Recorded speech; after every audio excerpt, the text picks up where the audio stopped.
after just edging a marathon against the gallant Alan Tabarn.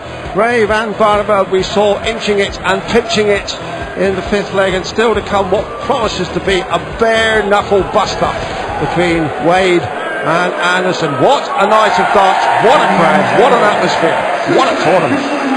Could be late night action between Gary Anderson and James Wade, couldn't it, Dave? Because we've already seen a marathon match between Tabarn and Baxter. This might go a long way as well. There's a good pace to the game, there's a good atmosphere, and there's some good darts being played as Barneveld's average tip-tops over the 100 mark. Hasn't quite predictably got the raw emotions that certainly the final stages of the last match between Baxter and Tabarn. But this crowd here, and you can see that every corner of the Empress Ballroom, it's big enough to house a balloon, an airship. In fact, it did during the First World War. And every corner, every cranny, every gallery has fans. They've come from all over their parties, their hen parties, their stag parties. But the darts is king in Blackpool. It's very warm out there in the ballroom. To Terry Jenkins after his game against Dennis Ovens when he almost threw away a 5-leg lead, and he was blaming the heat for that, and I refer to the temperature rather than Dennis Ovens there. And it is very warm, and it could well become a factor out there. And as you can see, although Barneveld's just ahead, Walsh has a better checkout percentage thanks to the fact Barneveld missed 3 in the very first leg. Once again, Barneveld looks like he wants to do a showboat finish. It's the third time he's left 170. Doesn't he love those 18s? That was a replica of his last attempt at the 170, wasn't it? 2 just over the top and the treble 18 to leave 76. That's exactly what he did last time. And last time it was 2 single 20s, double 18. A repeat is on the cards. And the Barbie Army are here and they're enjoying this so far now.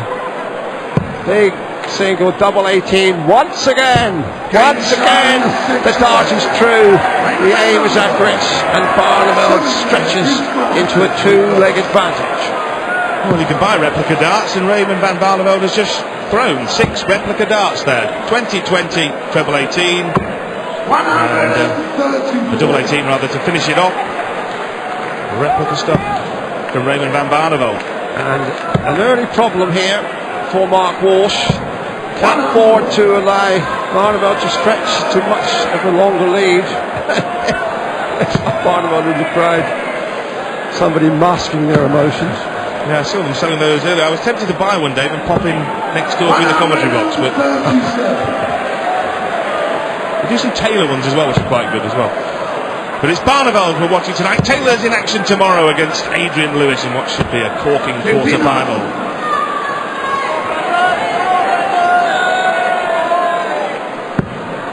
Orange is the colour in Blackpool this evening. Barneveld, a quarter-finalist in both his visits to this great arena, lost to Adrian Lewis in a tremendous tussle in 2007, 16-14, and an even better game than the quarters last year when Wayne Marden came from the dead to an 18-16. And Walsh can't afford to throw this kind of lead away here. It is suddenly developed into a little bit of a worry for Walshy, and that's a super third dart, calculating, leaving him double top, and he ought to win this one. If he loses this, then he has early problems, big problems. 150 left, tops for Mark Walsh. Yeah, lovely dart. We've talked about what might be going on in Raymond van Barneveld's head up there. Mark Walsh simply though, because he's fully aware he's never got been on this stage at the Winter Gardens. It must be in his mind, he must know all about those statistics, and he's got to banish those to the back of his mind against Van Barneveld.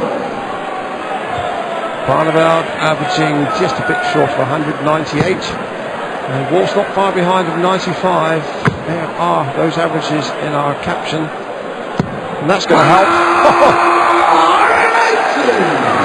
A second maximum from Mark Walsh, and worth almost double against the throw, those maximums. That's when you want them, against the throw.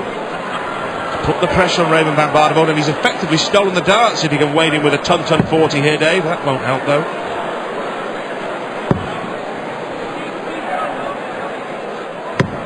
It's a close contest, and he'll be really exasperated with that throw. After a 180 against the throw, Barneveld now has a chance to fill his boots, but he needs to fill the treble.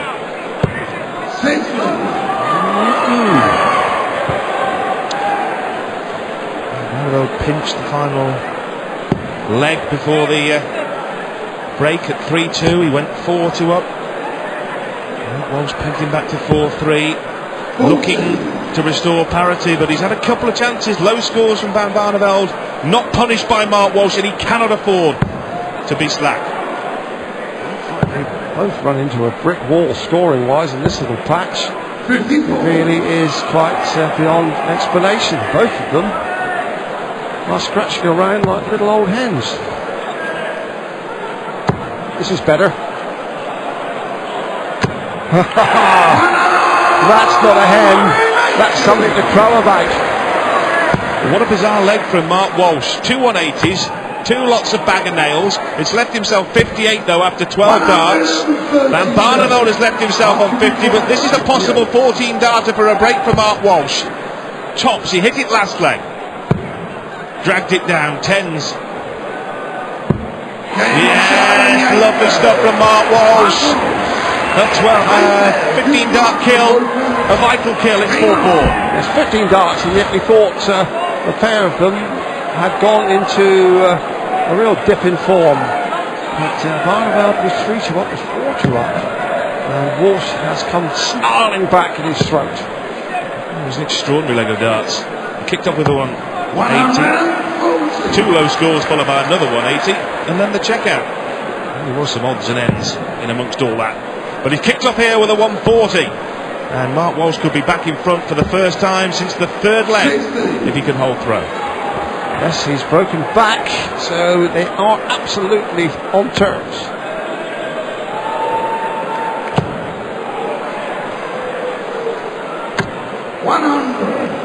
Barneveld in that interview with Dave Clark the other day after his first round match admitted he was struggling at times mentally, and Mark Walsh will know if he can examine the frame of mind, the psyche of Van Barneveld during this game. It's got to get into his head, Dave, hasn't it? It's very true, and I just get the feeling we're not seeing the exuberant, super smooth Barneveld that we know at his very best is one of those supreme spectacles in big time darts. Walsh, we know, is gritty, workmanlike, and he'll continue in that mode. But Barneveld is his, who has got to just find that velvety form that has propelled him to such greatness in this sport. Velvety smooth, silky smooth, Davis. It's a magnificent sight when he's flowing, Raymond Van Barneveld, and that really showing the difficulties he's having. The first dart was perfect in there, and the second and third didn't really follow. Mark Walsh is disgusted with himself. There's a mishmash here at the moment in the last couple of legs. That's why we're level at 4 each. He's just pushing them a little more, isn't he? The smooth action when he's really flowing. The game really hasn't taken off to any great heights yet. It's all square, plenty of time. We've seen how matches can suddenly ignite and burst. Effervescent burst of stardust. Treble 18, double 16 against the throw. Game shot on the 9th play. Well, he suddenly ignited there, all right, Dave, didn't he? Out of the blue with a 104.